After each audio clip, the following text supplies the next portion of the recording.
आप पद परिचय कर चुके हैं, परंतु एक बार मैं आपको पुनरावृत्ति कार्य रिवीजन करवा रही हूँ। पद परिचय क्या है? इसके लिए सबसे पहले हमें पद को जानना आवश्यक है।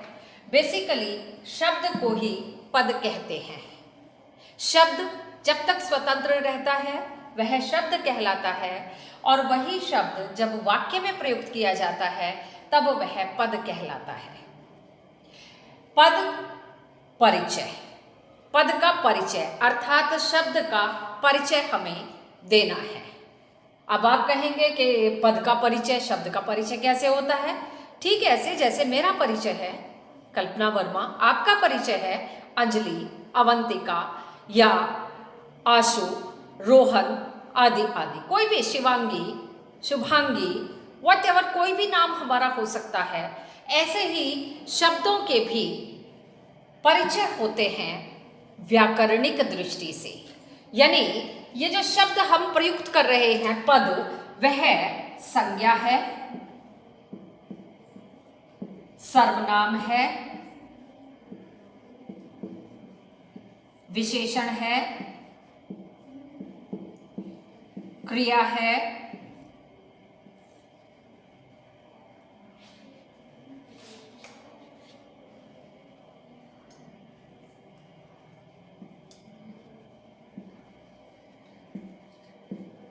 या क्रिया विशेषण।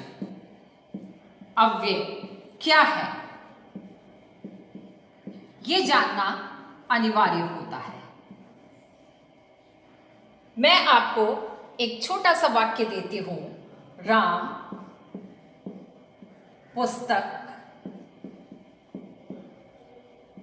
पढ़ता है।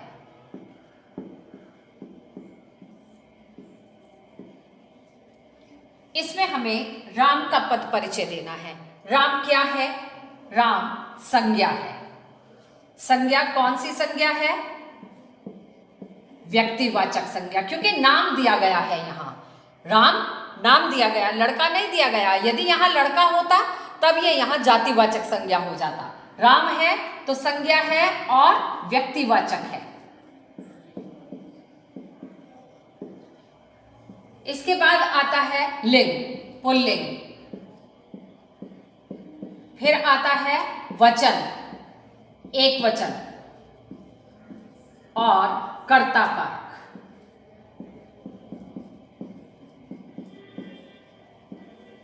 यानी अब आपको यह समझ आ गया होगा कि यदि हम संज्ञा का पद परिचय देंगे तो संज्ञा के पद परिचय में हमें क्या क्या लिखना है। संज्ञा के पद परिचय में हमें संज्ञा के भेद, वचन, लिंग, कारक,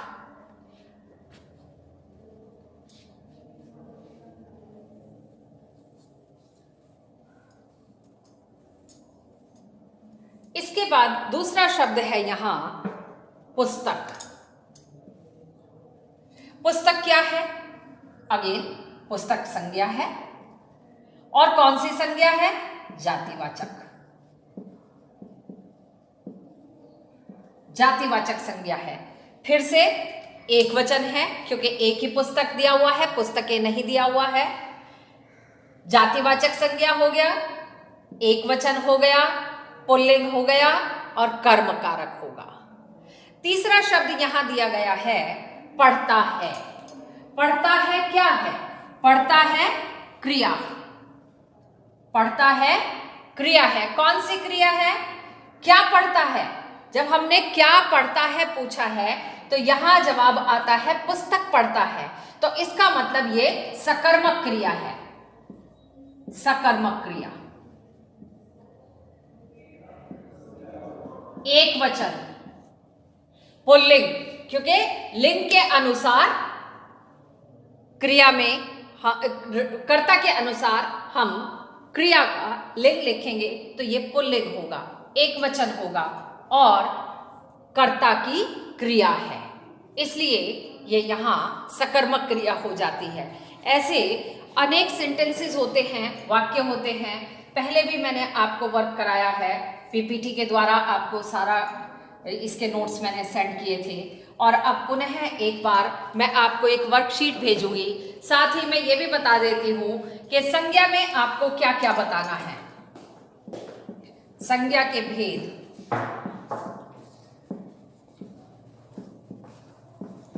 लिंग, वचन और कारक। दूसरा है सर्वनाम। सर्वनाम में हमें क्या क्या बताना है? सर्वनाम में हमें सर्वनाम के भेद,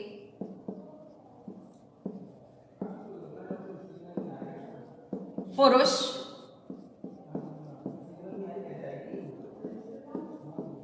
लिंग, कारक। तीसरा आता है विशेषण। विशेषण के भेद,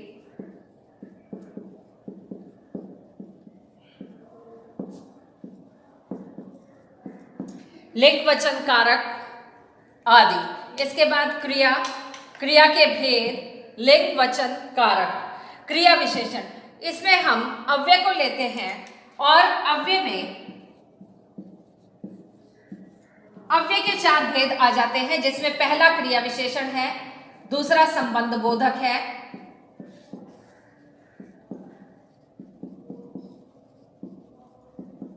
तीसरा समुच्चय बोधक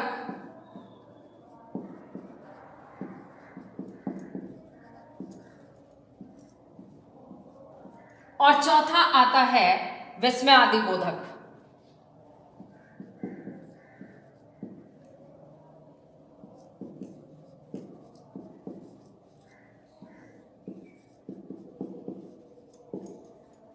इसमें केवल हमें 2 ही चीजों का परिचय देना होता है।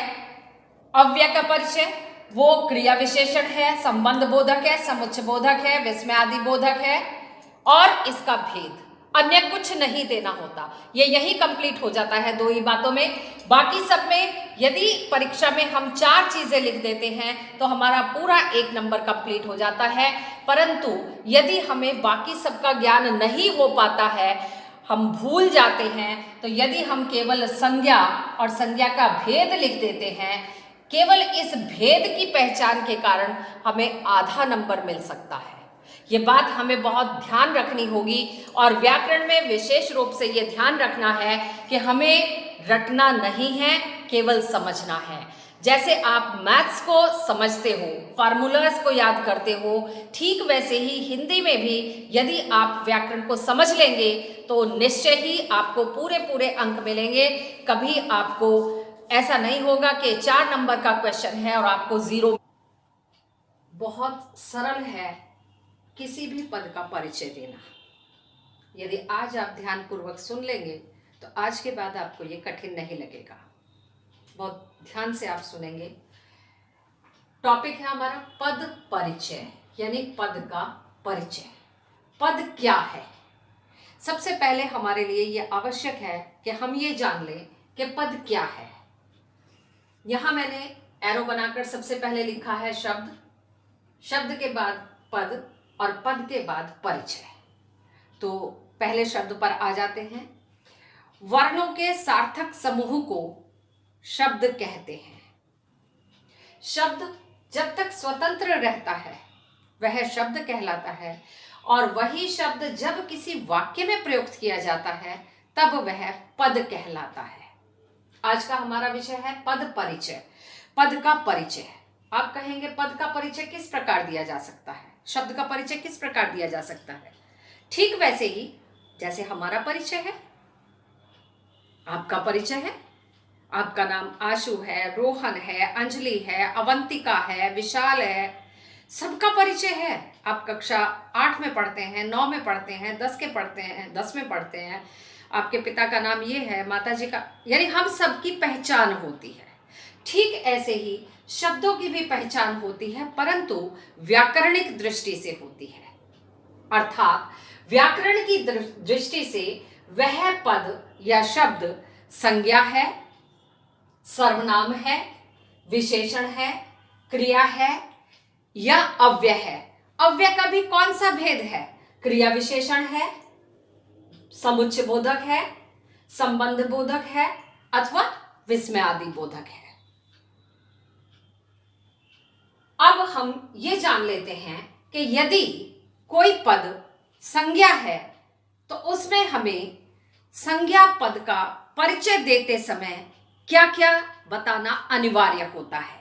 यदि हम किसी संज्ञा शब्द का परिचय देते हैं तो उसमें हमें बताना होता है संज्ञा का भेद, लिंग, वचन, कारक तथा क्रिया के साथ उसका संबंध। यदि सर्वनाम का पद परिचय देना है, किसी सर्वनाम पद का परिचय देना है तो उसमें हमें बताना होता है सर्वनाम का भेद। साथ में पुरुष बताना होता है।